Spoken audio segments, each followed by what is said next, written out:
Hi everyone, I hope you're okay and you're having a fab day so far. I'm just jumping on here to do a very short intro to the video you're about to watch. I filmed this video a while back with my dad, back in August when I was back home visiting mum and dad for a while. I've only just got around to editing it. So as I've sat down to edit it, I've realised it is quite a lengthy video and there's probably going to be multiple parts, but I don't mention that anywhere in the video, hence why I'm doing this little intro now, because it ends quite abruptly. So I'm going to do part one here. I'll upload the second half sometime over the next few months. Yeah, I just thought I'd say that so that it was a bit clear about what I was doing. I hope you enjoy this video and you enjoy seeing a dad-daughter duo talking about all things mental health and everything that comes along with that. Enjoy this video, make sure to comment, like and subscribe, and I will see you guys in my next video. Bye! Do I look lush? Oh yeah, cool. You ready? Yeah. And action. It's quite poofy whenever I watch it. I'll have a look at mine actually. Getting stage fright, you see. Yeah. Don't normally film you next to me. Cool. Am I making you nervous? I just can't get my words No, on. dear.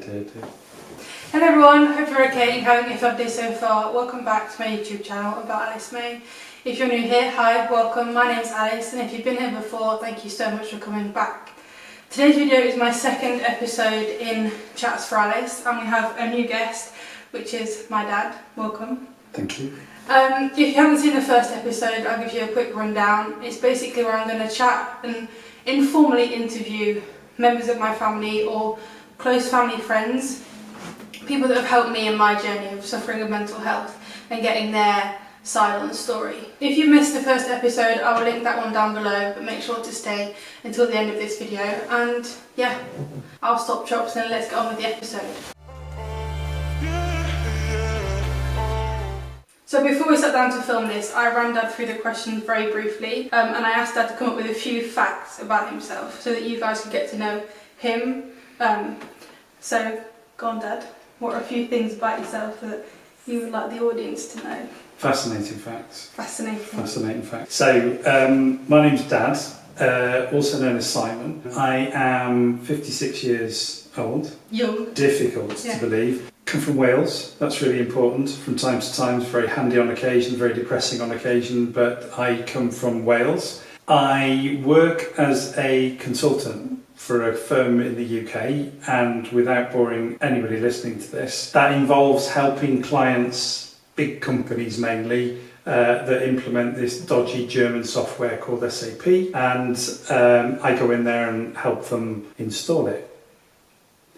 And then outside of that, I like cycling, I like music. What else do I like? I work away from home a lot. You do work, Yeah. Lockdown's been good because you've not had to work away. It has been lovely actually, because I haven't worked away from home very much at all. One plus side of lockdown. Okay, so that was Dad's introduction, and now we're going to move on to like our question section of this video. My first question for you, Dad, is what was your first exposure or memory of mental health? Okay, so I did think about this. I remember first being aware of people having mental problems because I lived, born and brought up in Wrexham in North Wales, and about 20 miles from where I lived was a town called Denbigh, and they had a lunatic asylum. And it was called, when I was a kid growing up, it was called Denbigh Nuthouse, and that's how people talked about people with mental health problems. Mm-hmm. It was a bit of a joke, particularly locally. Yeah, it's not that nice. No, it wasn't nice. If you wanted to wind somebody up, you'd say, are you a bit of a nutter? You have to be careful because you'll end up going to Denbigh. And it was just the way that people... Seen as a joke. Okay. It was a joke, and the last thing that you wanted was to tell people that you came from Denbigh the town, because people associated Denbigh as a town. Anyway, the worst thing for me was that on my dad's side I had cousins who actually lived in Denbigh, and when we used to go and see them, I couldn't tell my mates on a Monday that I'd been to Denbigh because I'd have at least a day's worth of ribbing about. So that was that. But then I thought about one other thing very quickly. Another cousin had kidney problems and he had dialysis, and then eventually, and that went on for a long time, we're talking about the 60s and 70s now, and then he eventually got a kidney transplant. So he thought, well, that was great, and whatever. Long story short, he ended up committing suicide after he'd actually got... Was this your cousin? My cousin, second cousin. Mm-hmm.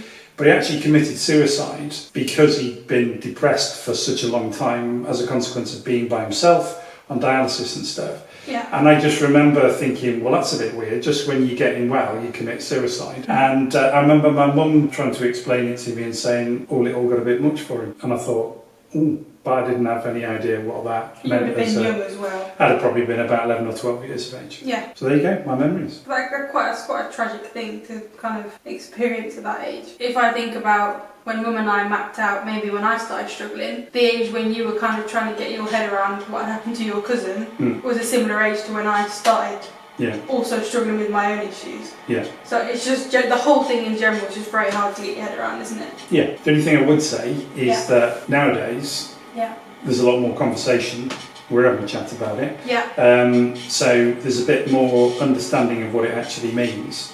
Certainly wasn't when I was a kid. Well, no, I think the Denby Nut House or whatever Yeah. it is. I think that kind of. Not I bet very you're nice. not the only person that's got that sort of story in terms of how the word mental is. Yeah. It's the negative word, and that's difficult to then try and, I don't know. There's a negative connotation to it, I think. Absolutely, and it was also as a word. There was no coming back from it. Yeah. You were mental or you weren't, and if you were, then you went to somewhere like Denby Nut House. But there wasn't any degree of seriousness or any different types. It was one thing or the other, and if you were, then it was a problem. The label that you ended up being, wearing. And you know, it's a label that you ended up using as a mick take and as a name call to people that you didn't like. Yeah, that's interesting. Yeah, so it's not nice to be told that you're a mental case or you're but that's what people did and probably still do. I would agree. I think probably, hopefully less and less, but I definitely think that's still. I think in my case, I was embarrassed in the beginning to tell people that I'd suffered from depression because,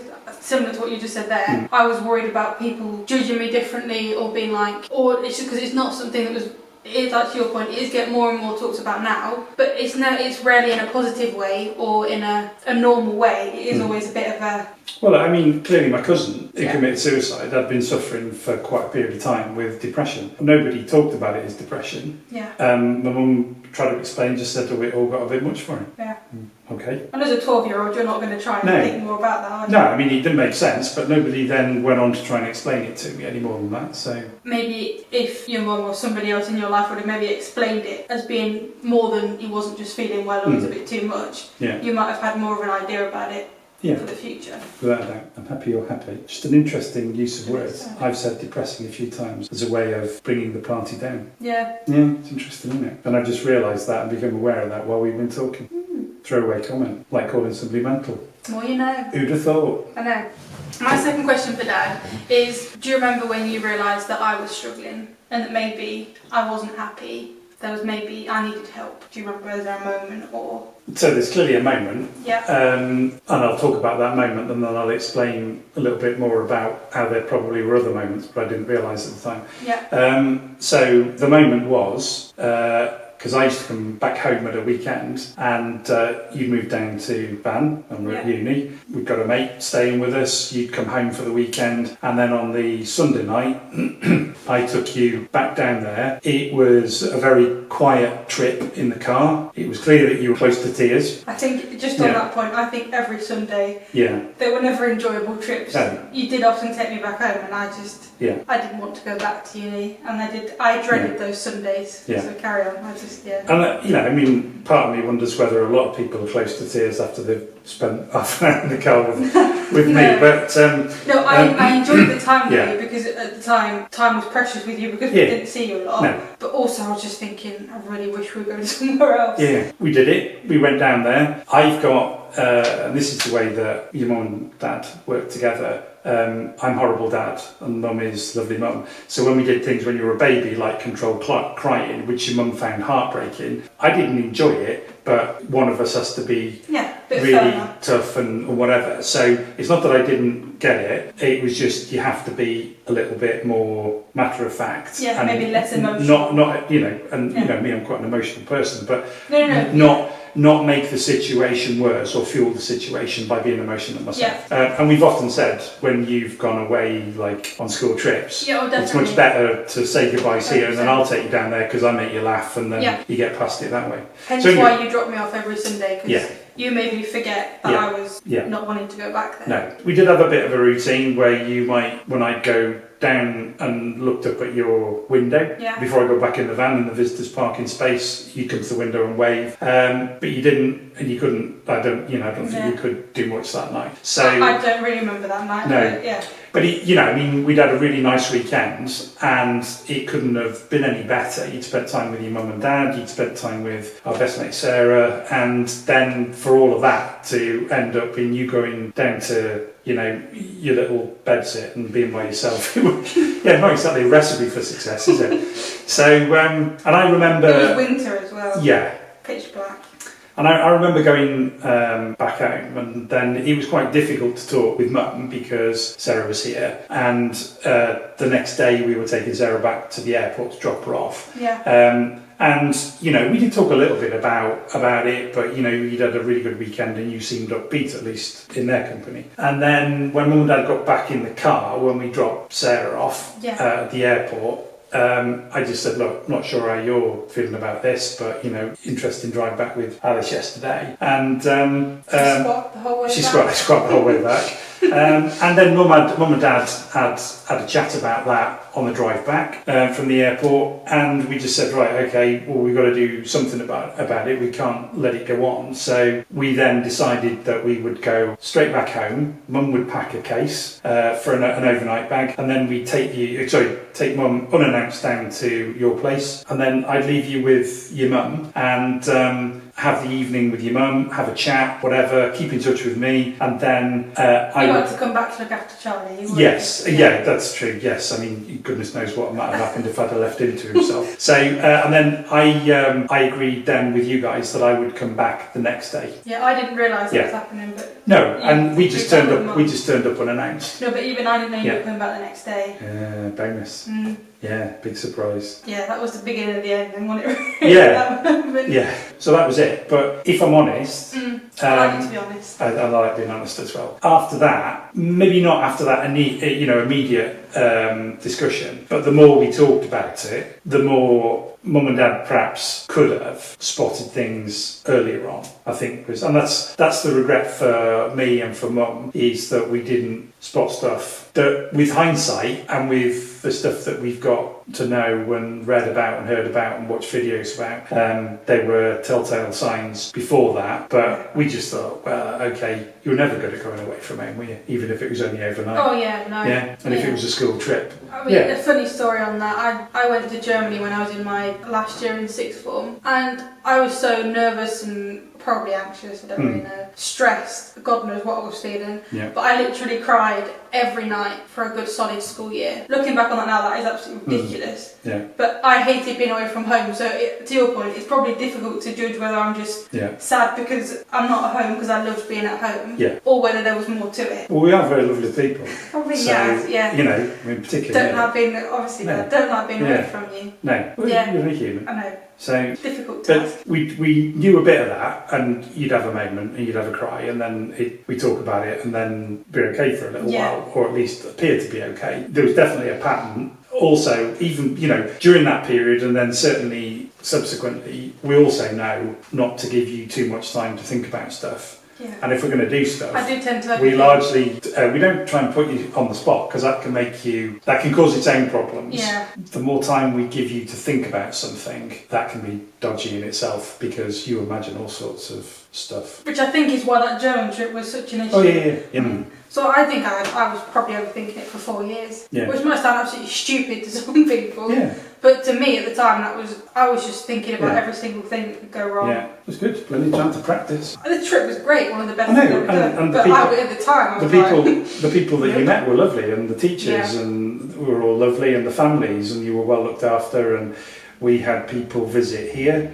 Couple of weird ones, but most of them were really, really nice, sensible human beings who we got on famously with and had a really good laugh with. And actually, when you get through it and come out the other side, you just think, I don't know what I was. That's definitely a pattern with me, the minute that. Oh yeah. I will think about something, and the first time I do something is always a massive deal. But then I've overthought it so much that then it's just like a breeze after that. Yeah. So you'd say that Sunday night was a moment when you're like, we need to do something. that was absolute turning point, and that was, we can't let this go on anymore. It's gone beyond being Alice being a bit homesick to Alice not being able to cope, really, being by herself. And we know about this. I know you've talked about this a little bit maybe with Charlie, but the system in France, there are not big halls of residence. Students don't hang around. There's not massive, great big freshers weeks where everybody gets to know each other. You find your own accommodation, generally speaking, and you're in that accommodation, but a lot of people by themselves. Yeah. And then you have this solitary existence where the only contact you have a lot of the time is by going into university. So it's not the social scene that you get in the UK, for example, not until later on. So. Especially, I think, as well, the town I was in, it wasn't very studenty, No. so I don't think that probably helped. Beautiful place to retire. Yeah,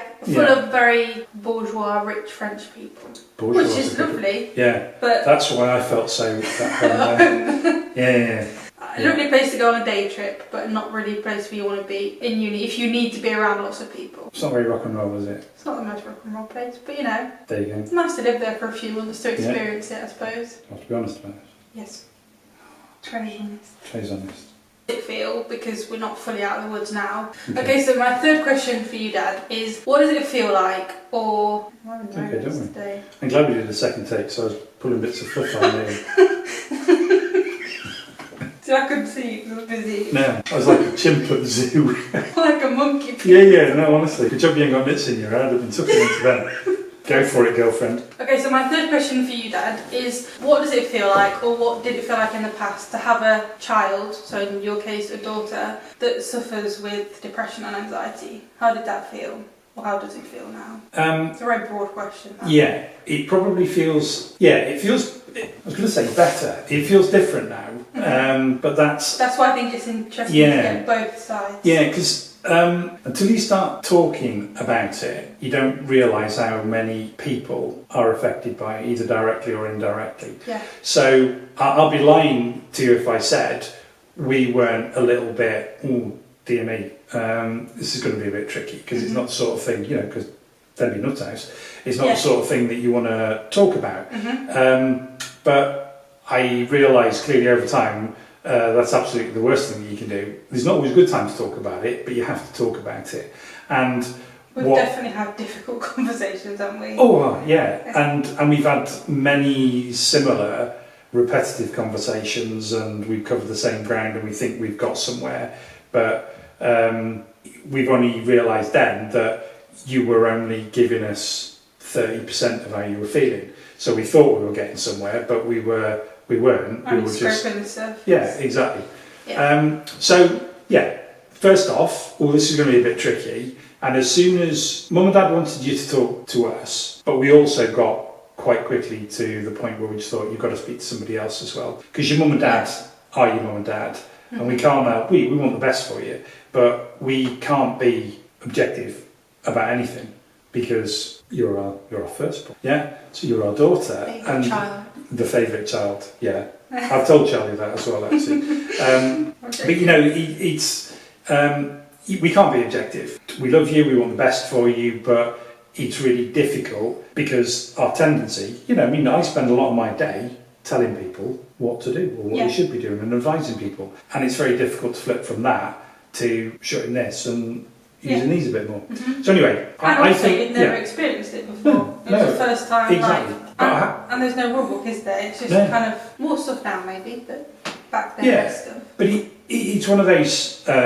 It's one of those things, and once you're aware of something, the more that you actually start noticing it, inevitably then what happens is, I talk to mates who I work with and they say, oh, well, was Alice getting on? How's she getting on at university? I say, oh, that didn't work out. And then it's very difficult, you can say, oh, it was probably the wrong course, or, she wants a year out or whatever. But actually, with some people, close friends, I just said, well, it wasn't working out for Alice being away from home. And with hindsight, a lot of the problems were nothing to do with university or whatever. It just happened to be the thing that brought it to a head. Yeah. Straw that broke the camel's back. Oh, nice. I like that's lovely, that. I thought, okay, take a deep breath, talk about what actually went on. And then from the moment I started talking, people then said, oh, really? Oh, well, my sister's daughter had exactly the same situation, or my son is, or, I'm like that. And I kid you not, with work, 2 or 3 of the people that I work with, and you know the people I'm talking about, have suffered seriously with depression. Yeah. And it's only by talking about you that I've got And to being find honest. out and being honest and not being ashamed of it. Yeah. And it's still a tricky conversation, but you know, I find it. What, still now? I was just going to say, I if you hadn't interrupted. Sorry, I didn't know whether you meant now or then it was tricky. It was, yeah. But I mean, it's become less tricky over time. Yeah, okay. We'll try and pick up where we left off. Yeah. Which was, I think, you saying having a difficult conversation with people at work. Yeah. And that's all I've got to say about that. Is it? That was it. Me too. Forrest Gump. Anyway. Right.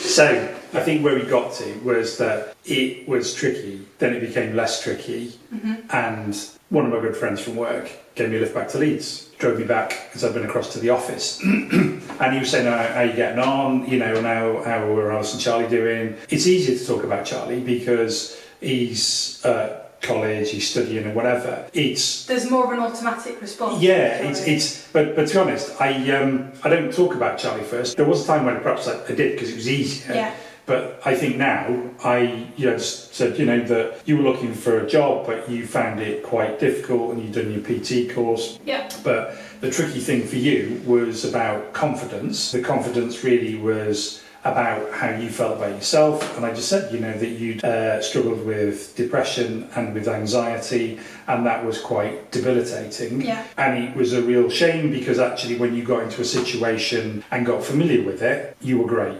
But actually getting into those situations in the first place, it was just a nightmare. So we had an interesting conversation about that. And again, case in point, he then told me about his girlfriend who suffers with anxiety, and she's got some very specific things that bother her, trigger her, and things that she worries about.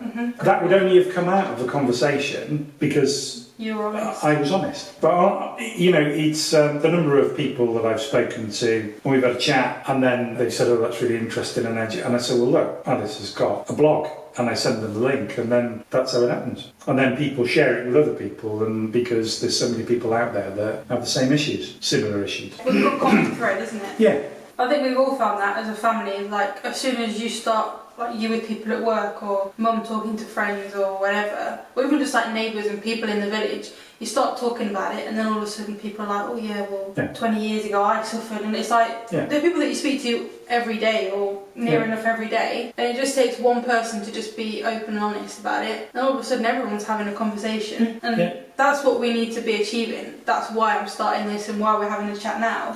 It's so important to make these conversations normal. To your point earlier when you were talking about your cousin, it all got too much for him. You never know what would have happened if he'd have been able to speak to somebody, or how, you know, we know other people in the family that the same things happened. He would have never have known, and people say, oh yeah, well they were so confident, they were so happy, but you just don't know what's going on in people's lives or in people's heads, do you? No. I mean, we know. I just want to normalise. We know a couple of people in the village, men, who've committed suicide since we've been over here. One very recently. Everybody says when we went to the funeral, the chat at the funeral, never saw it coming. I didn't realise. People are, I wish I'd have spoken to him, I wish he could have talked to me about it. You know, sometimes he was a bit down or whatever, but I never thought he'd, kill himself. But it's altogether a bit late then, isn't it? But the problem is, I know this is about you, but it is for blokes, it's... we're just generally talking about mental health here. But I mean, blokes, particularly fully grown blokes who have, have families and stuff, and or have jobs and run businesses and things, it's very difficult to be honest about how you're actually feeling. The other thing I would say is that... It seems to be a weakness as well, isn't it? It's like, we'll just man up, or hang on a minute, no. That's not how we should be talking to people. It's sad that people are like that, but again, it's because they either don't know anybody that's been impacted and they make those throwaway flippant comments. I was honest earlier on about using words like depression out of context. And it's easy to do, and it's a throwaway comment, but you don't know who you're speaking to and how badly they may or may not be affected by what you just said. There's such a big word to use. If you genuinely struggle with depression, I've had friends that have said to me, oh, it's just, we all have bad days or whatever. And it's like, actually no, you've got no idea what you're on about, because if you struggle with depression, it's not just a day when you're feeling a bit sad for yourself or sorry for yourself and a bit down in the dumps. Yeah. It can look like very different things in different people, but for me it was sleepless nights and not getting out of bed. It's things like even getting a shower at one point was a difficult task, and that was like, let's whip out the party poppers when I do that. Yeah. And it's just like you don't know what people are going through, and you don't know how what you've just said might affect that person. Yeah, and what's the difference between a moody teenager that's got hormones racing or going through puberty and a teenager that's suffering with depression, anxiety, eating disorders and a whole spectrum of other things? And how do you tell the difference? Because to be honest, I mean, we've already mentioned, you are the firstborn. I still don't feel old enough to be a dad anyway. And, you know, other than what you read and what you talk about, whatever, and you know what you learn, being a parent, you're making it up as you go along. Yeah. In the nicest possible way. Yeah. You know, Absolutely. you know, you learn from your parents, but sometimes your parents, you know, you might think, well, I didn't appreciate that, so I'll do something slightly different. It's a voyage of adventure, and we don't know until we come across these things, and none of us are experts in it, which is why what you're doing, talking about it, and having people explain, and then pointing them towards possible sources of information is such a valuable thing. Yeah, I mean, we're not saying we've got the right answers. We're not qualified in, you know, anything mental health related, but what we have got is life experience. Yeah. We really could have valued a dad and daughter or a mum and daughter, or watching a video that was so real and human. We could have really benefited from that, I think, and like that's the main reason we're doing these videos. Yeah. So I hope it helps. I've already had messages from people saying it's helping, so I just hope it maybe helps more people out there too. Well, this is clearly going to be a good one as well. Obviously, I can feel that. Yeah, definitely. Anything with Dad in it. I think not this one at the park, impeccable. Alice. Yeah. Probably my most viewed video, this. Probably Yeah. YouTube's most viewed. Joking apart, I mean, I know I do joke an awful lot, but with some of this, You got to joke it's not a funny matter. For me, it's a bit of a way of getting you talking and getting you smiling, getting you just to breathe. Yeah. And relax. Think about something different. Humour is a good way to diffuse some of this. That's not to confuse it with being flippant, but actually the most important thing with all of this is to encourage a dialogue. That's a very profound way. It's a very profound way. To finish a sentence, wasn't it? Yeah. But I think what you're saying is we're not saying, or you're not saying it's a joke, but it is good to have a laugh, because laughing's good for you. It is. Yeah. Definitely sobbed a lot, but I have also definitely laughed a lot. Yeah. And I think Charlie mentioned this in his video. Like, you say to me, we might have a laugh about something, and then you might ask me something, and then you never know where that conversation might lead. No. And Charlie said a similar thing of, you know, you might think someone's been a bit down, going straight in there and being like, oh, you're depressed. Yeah. You're not going to get a good response from that at all. No. But by defence mechanism straight away, isn't it? Yeah, and that's such a massive no-no, and you'll probably be faced with no, I'm fine, because I think I said that a good probably about 100 times. That was your way of getting me to talk. Yeah.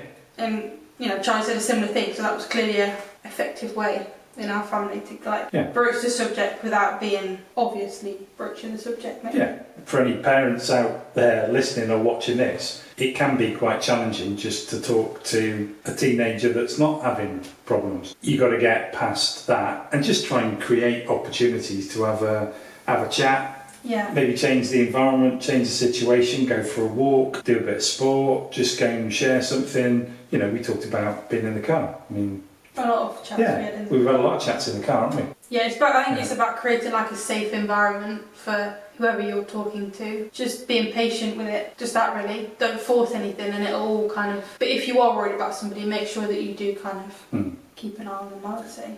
Yeah.